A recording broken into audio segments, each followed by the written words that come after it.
Hi friends, ಎಲ್ಲರಿಗೂ ನಮಸ್ಕಾರ. ಈ ಒಂದು ವಿಡಿಯೋದಲ್ಲಿ ಇಂಟ್ರೆಸ್ಟಿಂಗ್ ಸ್ಟೋರಿನ ನಿಮಗೆ ಪ್ಲೇ ಮಾಡ್ತೀನಿ. ಅದನ್ನು ನೋಡಿದ ಮೇಲೆ ನಿಮಗೆ ಹೇಗೆ ಅನ್ನಿಸ್ತು, ಅದರಿಂದ ನೀವೇನು ತಿಳ್ಕೊಂಡ್ರಿ ಅಂತ ಕಮೆಂಟ್ ಮೂಲಕ ತಿಳಿಸಿ. ಲೈಕ್ ಮಾಡಿ ಮತ್ತು ಶೇರ್ ಮಾಡಿ. ಸಬ್ಸ್ಕ್ರೈಬ್ ಮಾಡ್ಕೊಂಡಿಲ್ಲ ಅಂತಂದರೆ ಸಬ್ಸ್ಕ್ರೈಬ್ ಮಾಡ್ಕೊಳ್ಳಿ. ಓಕೆನಾ? ಈಗ ವಿಡಿಯೋ ಪ್ಲೇ ಮಾಡ್ತೀನಿ, ನೋಡಿ ಫ್ರೆಂಡ್ಸ್. ಅದು ಇಂಟ್ರೆಸ್ಟಿಂಗ್ ಆಗಿರುತ್ತೆ, ಸ್ಕಿಪ್ ಮಾಡಿದ್ರೆ ನೋಡಿ. ಓಕೆನಾ? ಬನ್ನಿ ಫ್ರೆಂಡ್ಸ್. ಶುರುವಿಗೆ ದೇವೇಂದ್ರನ ಒಡ್ಡೋಲಗಳಿಂದ ಶುರುವಾಗುತ್ತೆ. ನಂತರ ಮಾಲಿನಿ ಅಂದರೆ ಮಹಿಷಾಸುರನ ತಾಯಿ ಬ್ರಹ್ಮನ ಉಪಾಸನೆ ಮಾಡಿ ವರ ಪಡ್ಕೊಳ್ತಾಳೆ, ಶಕ್ತಿಶಾಲಿ ಮಗ ಹುಟ್ಟಬೇಕು ಅಂತ. ನಂತರ ಮಾಲಿನಿ ಇವರ ವಿವಾಹ. ನಂತರ ವಿದ್ಯುನ್ಮಾಲಿ ದಿತಿದೇವಿಯ ಅಣತಿಯಂತೆ ದೇವಲೋಕವನ್ನು ದಂಡೆತ್ತಿ ದೇವಲೋಕವನ್ನು ವಶಪಡಿಸ್ಕೊಳ್ತಾನೆ. ವಿದ್ಯುನ್ಮಾಲಿ ಪಿಂಗಳಾಕ್ಷ ಎಂಬ ಹೆಸರಿನ ಯಕ್ಷನಿಂದ ಹತನಾಗ್ತಾನೆ. ಹತನಾದ ನಂತರ ಮಹಿಷಾಸುರ ಮಾಲಿನಿಯ ಶೋಕವನ್ನು ಕಮ್ಮಿ ಮಾಡಲಿಕ್ಕೆ ಅವನು ಬ್ರಹ್ಮ ಉಪಾಸನೆ ಮಾಡಿ ವರ ಪಡೆದುಕೊಂಡು ದೇವಲೋಕವನ್ನು ದಂಡೆತ್ತಿ ದೇವಲೋಕವನ್ನು ವಶಪಡಿಸ್ಕೊಳ್ತಾನೆ. ನಂತರ ಮಹಿಷನ ಉಪಟಳ ತಾಳಲಾರದೆ ತ್ರಿಮೂರ್ತಿಗಳು ಬ್ರಹ್ಮ, ವಿಷ್ಣು, ಮಹೇಶ್ವರ ಮತ್ತು ಎಲ್ಲ ದೇವತೆಗಳು ಅವರ ಶಕ್ತಿಯ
ಜೀವನ ಹೇತುನ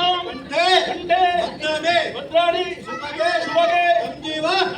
ಶರದಂ ಶತಂ ಆಶೀರ್ವಾದ ಮಾಡಿ.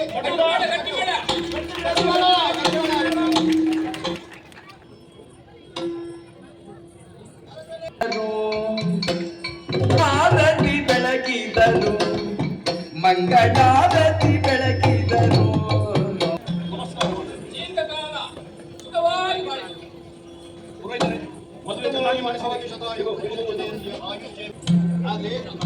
ಒಳ್ಳೆಯದಾಗಲಿ.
ಬಾಳುವೆ ತೀರಿದುದು ಮಗನೇ.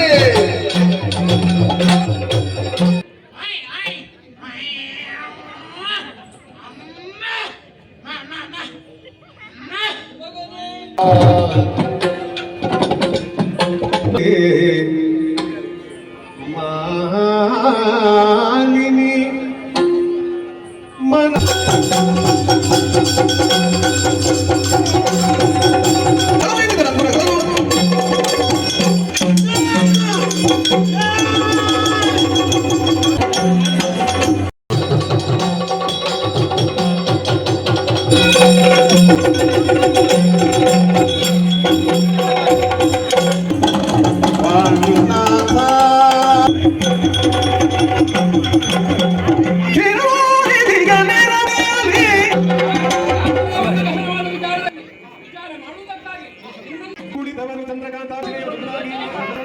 ಕುಳಿತವರು ಚಂದ್ರಕಾಂತ ಶಿಲೆಯೊಡೊಂದಾಗಿ ಕಳನ ಬದಿಸುವ ಯತ್ನ ಯೋಚಿಸುತ್ತಿರಲಿದ್ದ.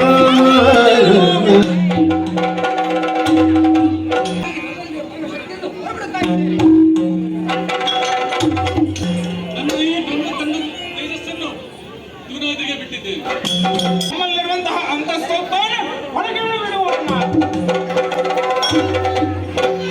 ಮೂರು ಮೂರ್ತಿಗಳ ಮುಖದಿಂದ ಪೊರಡಿಗ ತೇಜ.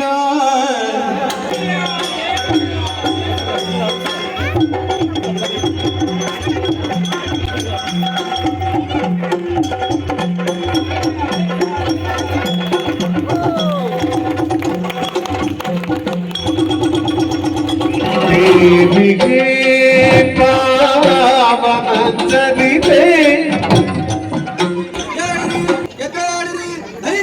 ನರದಿ ಶೋಭಿಸುವ ಭೂಷಣ ವಸನವರ್ಪಿಸಲು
ಧರ್ಮದ ಶೋಷಿಣಿ ತಿಂದುತ್ತದೆ.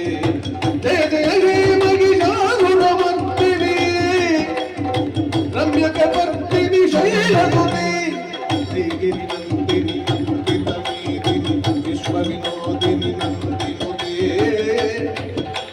ಜನನಿಯೇ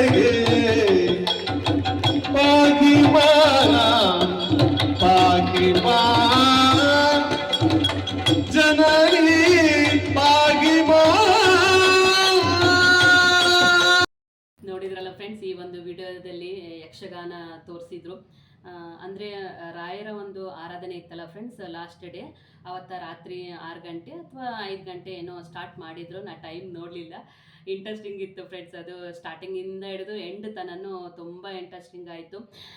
ನನಗೆ ಈ ಒಂದು ಯಕ್ಷಗಾನದಿಂದ ಏನು ತಿಳಿತು ಅಂತಂದರೆ, ಅನ್ಯಾಯ ಎಲ್ಲಿರುತ್ತೋ ಅಲ್ಲಿ ಯಾವುದೇ ರೂಪದಲ್ಲಿ ದೇವರು ಬಂದು ನಮಗೆ ನ್ಯಾಯ ಕೊಡಿಸ್ತಾನೆ ಅಂತ ಅನ್ನೋದು ಈ ಒಂದು ಯಕ್ಷಗಾನದಿಂದ ನನಗೆ ಮೆಸೇಜ್ ತಿಳಿತು ಅಂತ ಹೇಳಿಕ್ಕೆ ಇಷ್ಟಪಡ್ತೀನಿ ಫ್ರೆಂಡ್ಸ್. ನಿಮಗೆ ಯಾವ ರೀತಿ ಅನಿಸ್ತು, ನಿಮಗೇನು ಅಂದ್ಕೊಂಡ್ರಿ, ನೀವೇನು ತಿಳ್ಕೊಂಡ್ರಿ ಅದನ್ನು ಕಮೆಂಟ್ ಮೂಲಕ ತಿಳಿಸಿ, ಓಕೆನಾ. ಆಮೇಲೆ ಈ ಒಂದು ಯಕ್ಷಗಾನದಲ್ಲಿ ಆ ಪಾತ್ರ ಮಾಡಿದಾರಲ್ಲ ಆ ಎಲ್ಲ ವ್ಯಕ್ತಿಗಳಿಗೆ ಹ್ಯಾಂಡ್ಸ್ ಆಫ್ ಅಂತ ಹೇಳಿಕ್ಕೆ ಇಷ್ಟಪಡ್ತೀನಿ. ಮತ್ತು ರಾಯರ ಕೃಪೆ ಅವ್ರ ಮೇಲೆ ಇರಲಿ, ದೇವರು ಆರೋಗ್ಯ ಆಯಸ್ಸು ಸಂಪತ್ತು ಕೊಟ್ಟು ಅವ್ರನ್ನ ಕಾಪಾಡಲಿ. ಯಾಕಂತಂದರೆ ಒಳ್ಳೆಯ ಒಂದು ಮೆಸೇಜ್ಗಳನ್ನು ಯಕ್ಷಗಾನದ ಮೂಲಕ, ನಾಟಕಗಳ ಮೂಲಕ ನಮಗೆ ತೋರಿಸ್ಕೊಡ್ತಾರೆ. ಅವುಗಳನ್ನು ನಾವು ಮಕ್ಕಳಿಗೆ ತೋರಿಸೋಣ, ನಾವು ತಿಳ್ಕೊಳ್ಳೋಣ, ಮಕ್ಕಳು ಸಹ ಒಂದು ಒಳ್ಳೆಯ ಒಂದು ಭವಿಷ್ಯವನ್ನು ರೂಪಿಸ್ಕೊಳ್ಳಿ ಅಂತ ಹೇಳ್ತಾ ಈ ಒಂದು ವಿಡಿಯೋ ನಿಮಗೆ ಇಷ್ಟ ಆಗಿದೆ ಅಂತ ಅಂದ್ಕೊತೀನಿ. ಲೈಕ್ ಮಾಡಿ, ಶೇರ್ ಮಾಡಿ, ಕಮೆಂಟ್ ಮಾಡಿ, ಮತ್ತು ಸಬ್ಸ್ಕ್ರೈಬ್ ಮಾಡ್ಕೊಂಡಿಲ್ಲ ಅಂತಂದರೆ ಸಬ್ಸ್ಕ್ರೈಬ್ ಮಾಡ್ಕೊಳ್ಳಿ. ನನ್ನ ಒಂದು ಚಾನಲ್ಗೆ ಸಪೋರ್ಟ್ ಮಾಡಿ ಫ್ರೆಂಡ್ಸ್, ಓಕೆನಾ ಫ್ರೆಂಡ್ಸ್. ಬೈ ಫ್ರೆಂಡ್ಸ್ ಎಲ್ರಿಗೂ.